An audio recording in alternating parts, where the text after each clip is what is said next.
My name is Mackenna Moralez, and I am the managing editor of FacilitiesNet. And for those of you who are in person, that is part of the publications that I put on at NFMT. Normally, when I record the podcast, I tell people that it's always a journey to be, or it's always an honor to be a part of their journey on the internet. But it's been an honor to be a part of your NFMT journey. So I'm really glad that you could stay here and be with me for the closing session. But I'm always really excited about our podcast guests, and today is especially exciting because I have a Charlotte person with us. Today I am joined by Claude Harding, Security and Facilities Manager with the Bechtler Museum of Modern Art. He has been with the museum for over 12 years and has taken a very diverse career path before arriving at the museum. He first began his career in broadcasting, transitioning to telecommunications and then to sales. In 2006, he joined the team at one of the country's largest financial institutions. While there, he worked closely with the building engineers and other contractors, which prepared him to take on the role he now holds. So I'm really excited that you're here with me, Claude. Thank you so much. Good afternoon, Mackenna. Thank you for having me. Good afternoon, everyone. I don't know if you're familiar, but the Bechtler Museum is Charlotte's newest museum. We're the youngest. We opened in January of 2010, so we're 16 years old. We're right across the green, which is the small park outside of the convention center here. If you walk through, you can't help but see us because there's a giant mirrored sculpture out there. It's called the Firebird. When you see NFL or NBA or any major event that's occurring in Charlotte where they're down here filming, you're usually going to see that sculpture in one of the shots, okay? It's by Nika de St. Paul. It's a lovely piece of artwork. If you have an opportunity before you leave our lovely city, please come and visit us at the Bechtler, okay? But Mackenna has tapped me to talk about how we do things there. You know, ours is a small building. It's an intimate space. It's approximately 36,000 square feet. It's 4 stories. It is basically a deconstructed cube. It is clad in terracotta. Each of the tiles that are on the outside of the building are mounted individually on a metal alloy exoskeleton. It does have a HVAC system which is run by a cooling tower. That cooling tower lives on top of another building right across the street. It's another one of the museums. And there are challenges that we do face, but we have survived and we continue to grow and learn something new every month, if you will, about the building. That is so cool. And especially, I believe like the modern or the average age of buildings in the United States is in their 50s to 80s. Okay. So 16 years, it's your sweet 16. Mm-hmm. You're going to celebrate big. It is indeed. But I always look for guests that work at interesting facilities. And I think museums in particular are especially interesting because everything there is so valuable. How do you approach routine maintenance without putting the art at risk? Our maintenance day is Tuesday.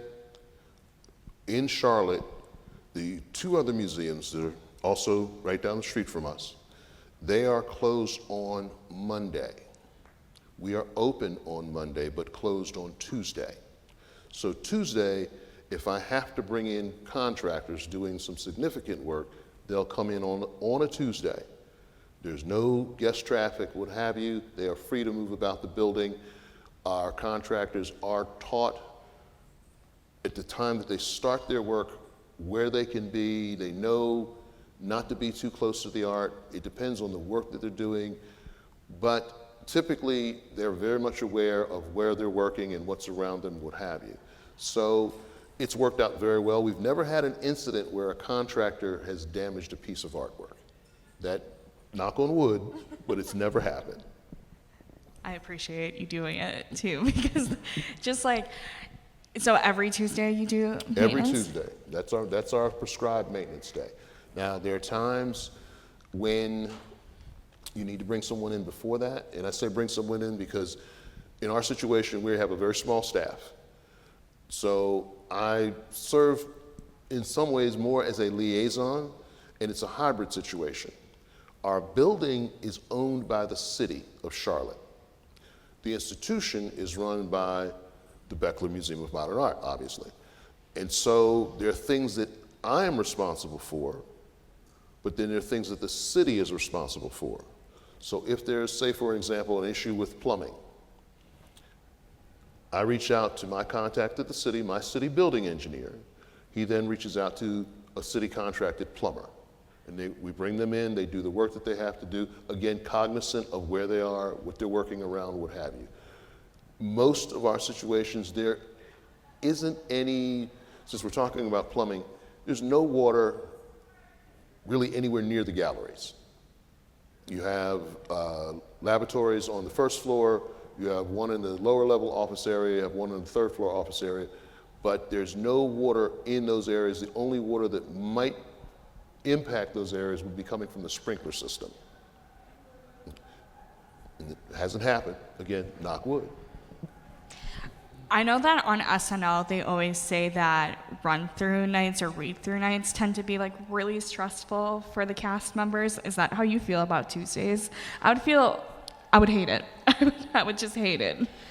No, I've done it long enough that I don't get stressed because I know what we have to do. I trust the people that I work with. I trust the contractors that we bring in. Now, when we bring in a new contractor, we have the talk.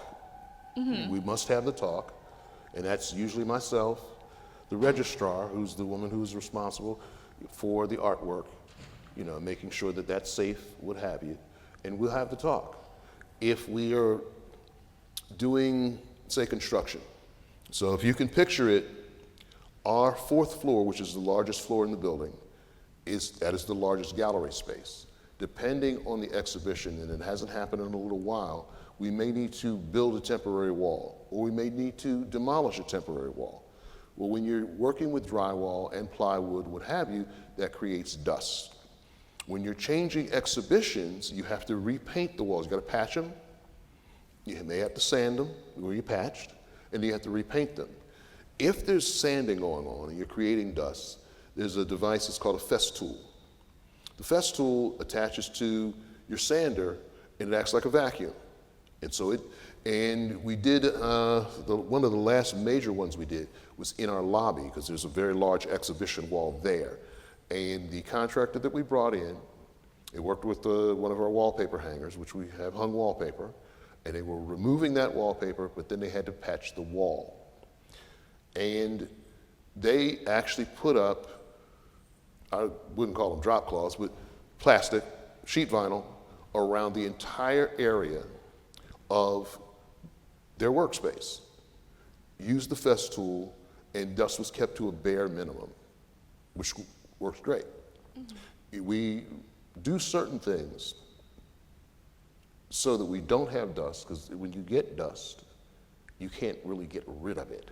That's what I was wondering. Like, you can't just like dust a painting. Well, right? you can. Oh, you can? Very carefully, but you can. You can. I would be so scared. I don't think I could do it. Well, you can use you use a small paintbrush. We use a Swiffer that'll allow you to dust the frames. Certain things are under glass, right? So you don't have to really worry about that. You're dusting off the glass, what have you. But yes, you can. You can clean. You can clean paintings. You can clean sculptures. That is where our registrar. It's Kristen Watts. Kristen Watts comes in, she does a good job, she'll take care of whatever's needed in terms of making sure that piece of artwork is clean and ready to go. That's incredible. I must look like a problem whenever I go into a museum, because I do get really close and look like someone who wants to touch the things, and so I get followed a little bit. I went to the Cloisters in New York to see the Marode altarpiece, and the Marode altarpiece, it's a painting, and when you look through a window that's in the background, you can see a man sitting painting something, and it's probably like this big, and for our listeners, it's so tiny. And then there's also, on the other side, there's a flying baby Jesus going into Mary's womb. And when I first saw it, I was like this close to it. Alarms were going off. Mm-hmm. I'm surprised I didn't get escorted out. Well, it is rare, but we have had to ask a few people to leave upon occasion. Oh, that would be me. We do have people in our galleries. We call them visitor services associates. Mm-hmm. They're there to help you learn about the artwork, but they're also there to keep an eye on you. Yeah. To make sure that you do not misbehave. Yeah, that they would follow me around. Well, I mean, touch once. Touch once, we have to follow. I don't mean it maliciously. I just love art. I'm I not good at understand. it, so I'm really appreciative of it. I understand completely. But it is something that in our environment, we look at what happens with the building, okay? Knowing that, all right, our building, like many of your buildings, I'm sure, and I don't know if you guys take the same viewpoint of it, but I look at my building as a living, breathing entity, all on its own. It sounds a certain way, it smells a certain way, the air feels a certain way, and any deviation from that, I can tell something's wrong. You know, I walk in, I know that there's a whir of the HVAC system that I'll hear when I get to the main gallery. If I suddenly hear this grinding noise, it's like, okay, let me get somebody on the phone because that's not supposed to be there. Mm-hmm. You know, I know that, okay, the elevator doors open up and they sound a certain way. When they're off, you can tell. Okay, the air, especially in our environment, because it is a climate-controlled environment. We have humidity control, temperature control, and we get reports about that. It gets calibrated regularly. If it's out of whack, if it's beyond its set points, high or low, you can immediately tell the difference. You know, plus there's a lot of glass.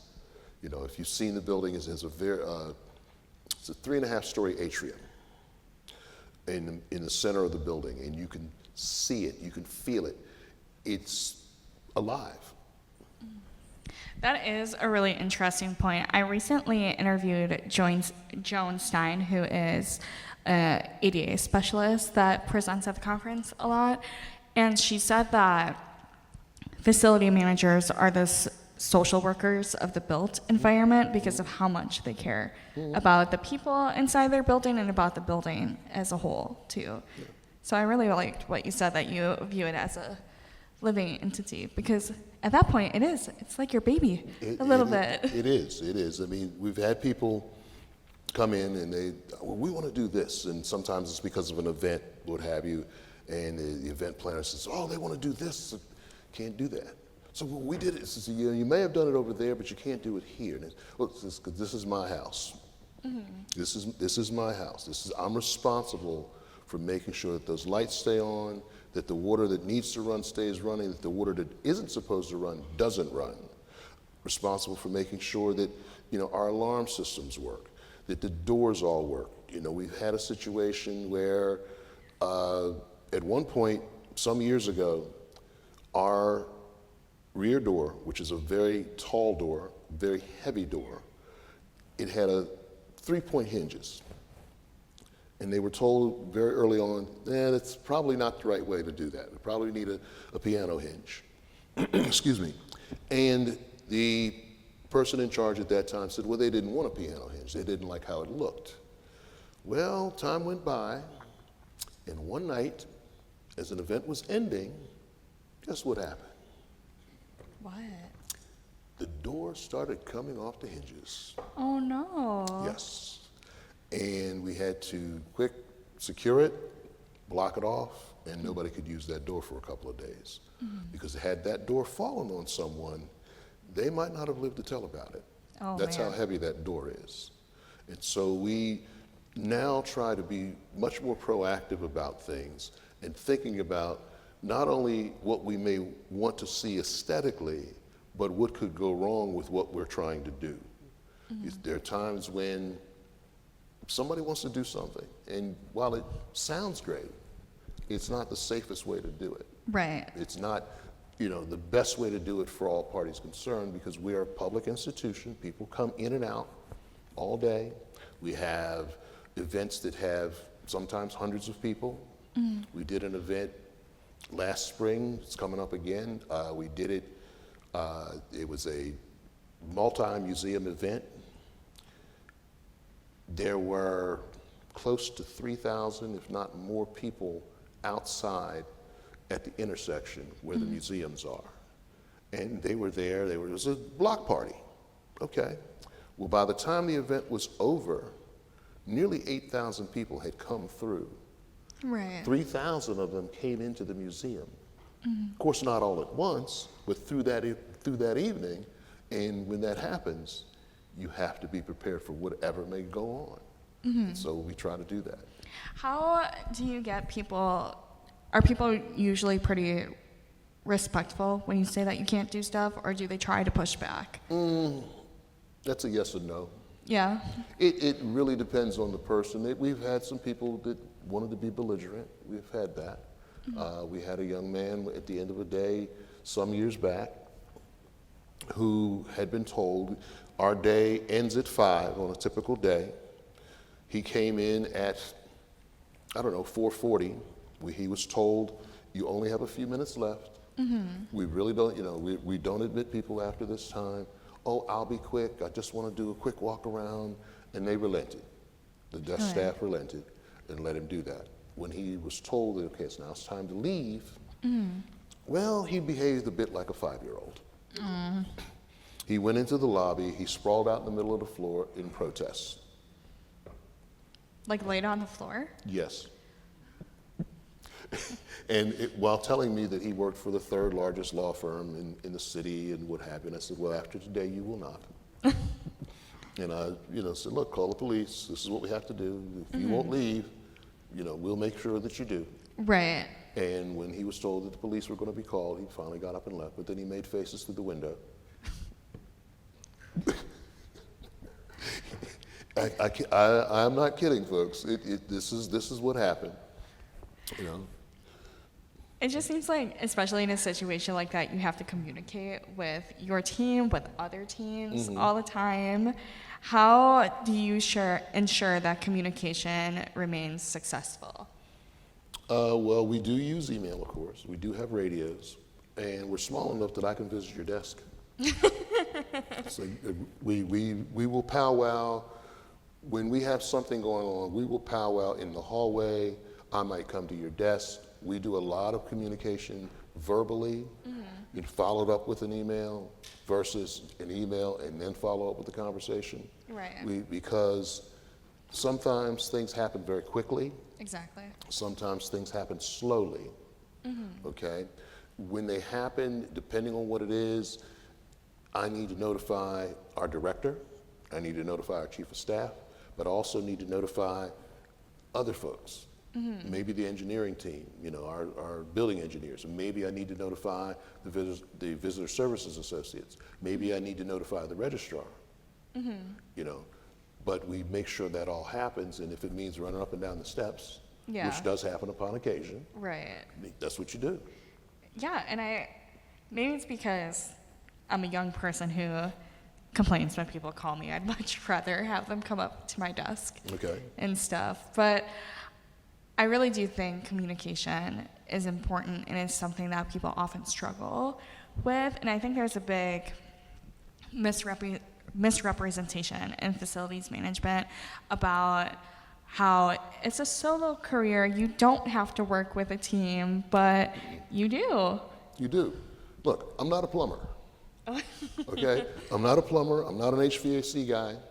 I can do some electrical work, but not on the scale that is required for that building. Right. Okay? If you need a fan put in your house, I can do that. You need, a lamp put in, I can do that. I don't change circuit breakers. Right. Okay? I have, electricians that I deal with, plumbers that I deal with, the HVAC team that I deal with, the filter team that I deal with. Okay? I have the people that work on, we have a humidification system. I won't say the name of the company because that's not why we're here. Right. But they Thank come you. in. Okay?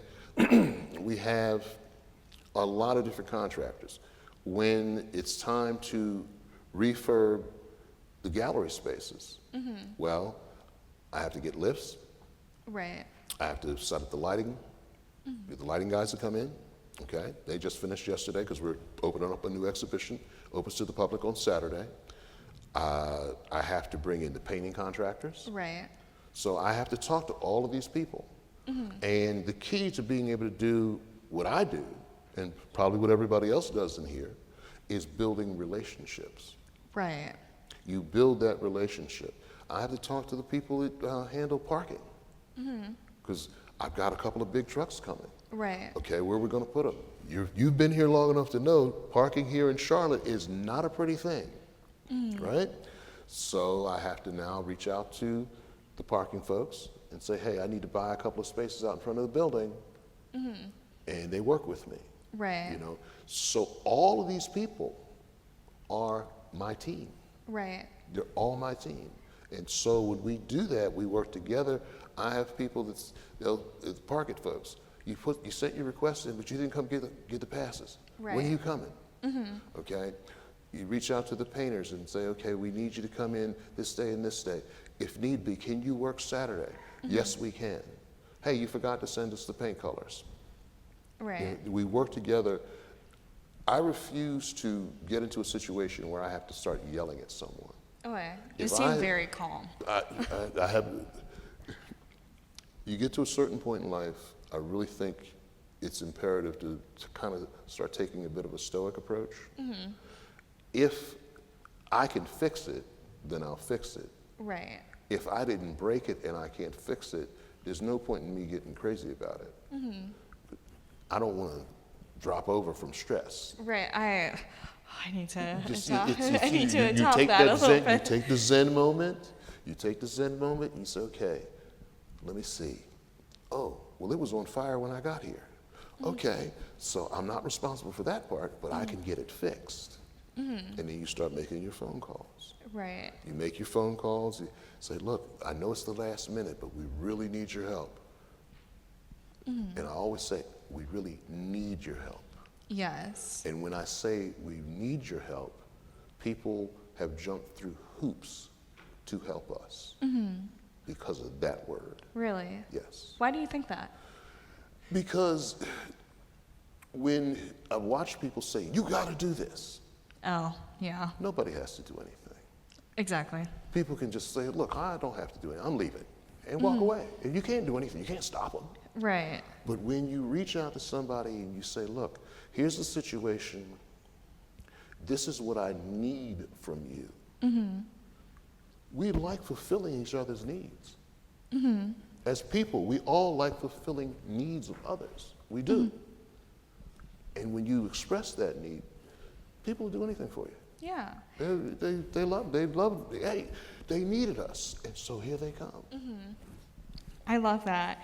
I recently saw on LinkedIn, I swear this relates to what I'm about to ask you, but they said that leadership should not ask their employees about themselves. Like they should just keep it professional, just keep it at small talk, and not ask like how their weekend is going or about their kids or anything. And I was wondering how that plays a role in building relationships. It seems like you have strong relationships with your contractors. We have strong relationships, and I believe it's important that you work with people.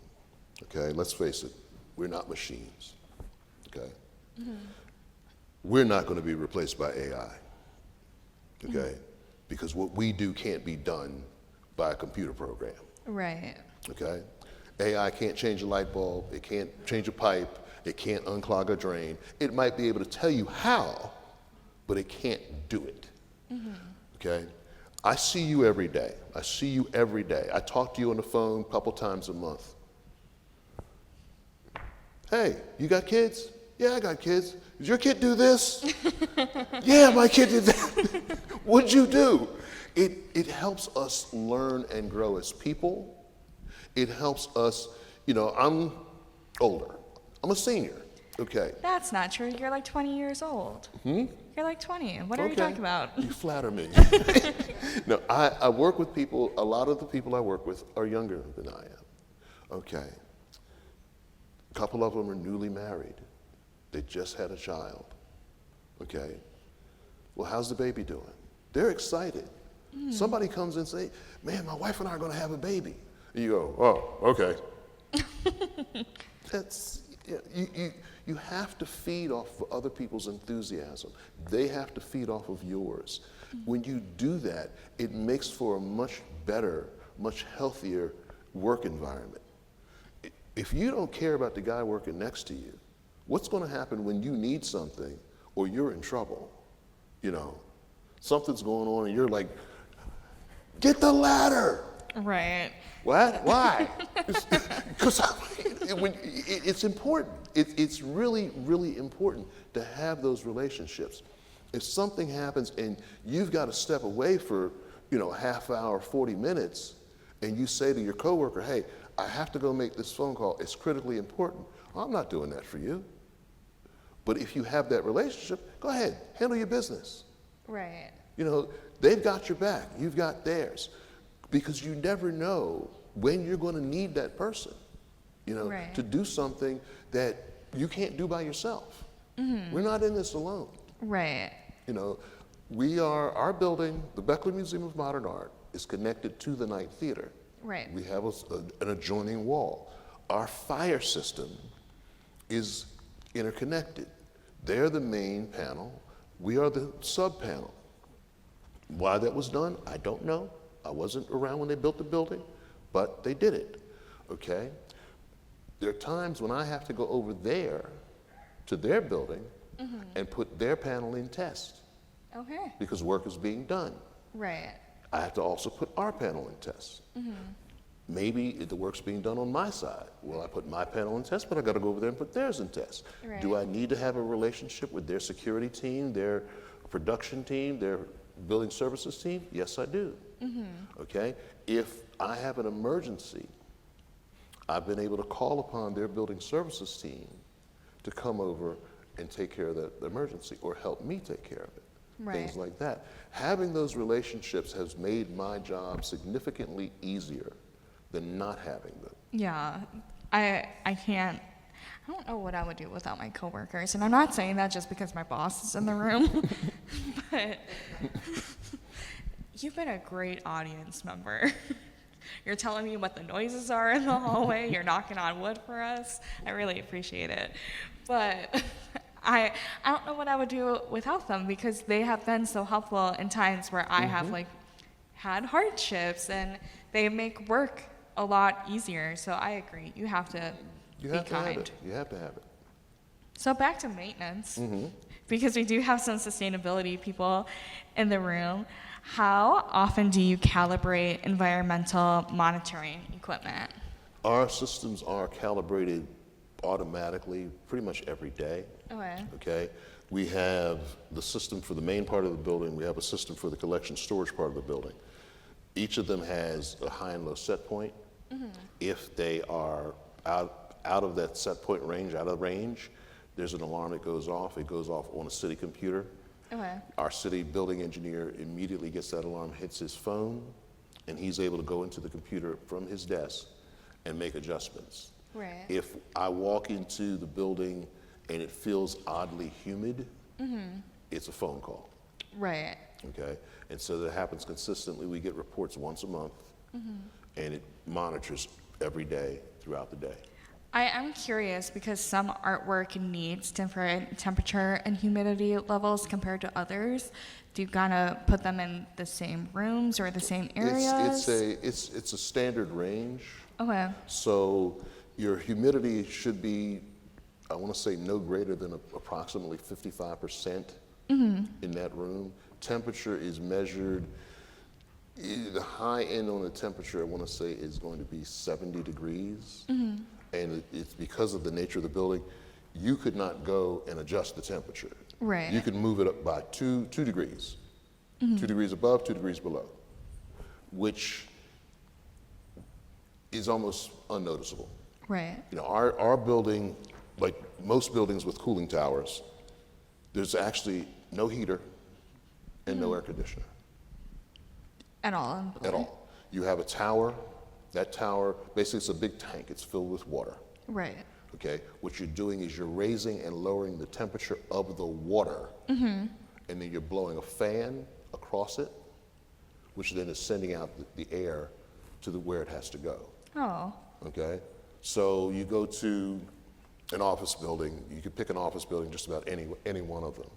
If it's a cooling tower system, you may have what, I forget the acronym that they use, but it's like an in-ceiling, basically a space heater. It's up in the ceiling that sends heat down the windows so that as you get by the window, there's heat coming off, but it's coming out of the ceiling. Right. But there's not an air conditioner or a heater actually in the building Right. other than those units. Is the building very sustainable as a whole? Like, are you certified in anything? I'm going to say not to my knowledge. Okay. I've not heard that we are, say, LEEDs. Haven't heard that. Okay. You know, that would be a city question. Okay. And then I know that we are running short on time, and I'm sure many of our audience members want to get to the airport. But I just have one last question for you, and it's just for facility managers who don't oversee priceless art but still manage high-stake environments, what mindset shift would you recommend? Well, primarily for me, the thing for me is you have to know your building. What does your building sound like? What does the air feel like? What does it smell like? You know, how do the doors operate? You have to know how everything works, but you also have to know the idiosyncrasies of the building, because every building has them. Once you know those, it makes it much easier to deal with any issues that pop up.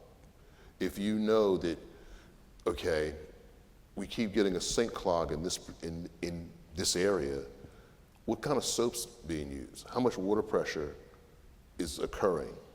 You might not be able to fix it, because if it's a case of you have your leads, efficiency, okay? So you have automatic sinks. Well, the automatic sink comes on, it stays on for 3 or 4 seconds. How much water pressure is coming out of the sink? Okay, well, not a lot. Well, then what kind of soap is it? Certain soaps require more water in order to dissolve. Right. If they don't dissolve, they cake up. Hence, you have to now call the plumber. Right. And you're not a plumber. And I'm not a plumber. I mean, I've plunged a bunch of sinks in that. This is because of that situation. But you have to learn what causes this. Why is this happening? Now, can we fix it? Well, right now, no, we can't. Because the city's not going to change out the faucets because it's efficient. Right. Okay? Right? So little things like that. You have to just learn those things. And you really have to, it's like having a partner, having your life partner. You have to learn that person. You've got to learn, what are their idiosyncrasies? Okay, if I do this, is she going to get mad? If you have to ask that question, don't do it. You know, that's the best way to approach it. Yeah. Your building is your baby, and it's your partner. There you go. Great analogies.